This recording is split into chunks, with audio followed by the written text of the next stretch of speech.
یہ حکم جاری کرا دیا کہ کوئی شخص دودھ میں ملاوٹ نہیں کرے، اور اگر دودھ میں ملاوٹ پائی گئی تو اس کو سزا دی جائے گی۔ یہ صرف حکم جاری کر کے بیٹھ بھی جایا کرتے تھے۔ آپ کو معلوم ہے کہ حکم جاری کرنے کے بعد ٹیسٹ بھی کیا کرتے تھے اور اس بات کا جائزہ بھی لیا کرتے تھے کہ اس حکم پر کتنا عمل ہو رہا ہے۔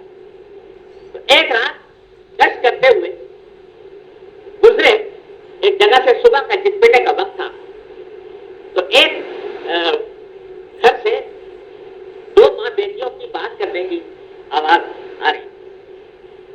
ماں بیٹی سے کہہ رہی تھی کہ بیٹی یہ دودھ نکال لو، اور کیونکہ بکری یا گائے دودھ کم دے رہی ہے تو تھوڑا سا اسے پانی ملا دینا، آپ پانی ملا کر روک کر دیں۔ تو بچی نے کہا، لڑکی نے کہا کہ امی جان یہ دودھ میں پانی ملانے سے تو امیر المومنین نے منع کر دیا ہے اور ہمارے لیے جائز نہیں ہے جب اس میں دودھ میں پانی ملا۔ ماں نے کہا کہ بیٹی جھٹپٹے کا وقت ہے، امیر المومنین کہاں اور تم کہاں؟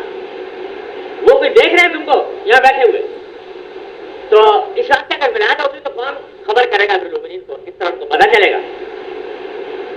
بیٹی نے جواب دیا کہ امی اگرچہ امیر المومنین نہیں دیکھ رہا لیکن امیر المومنین کا امیر تو دیکھ رہا ہے، یعنی اللہ تعالیٰ تو دیکھ رہا ہے، اور جب وہ دیکھ رہا ہے تو میں یہ کام نہیں کروں۔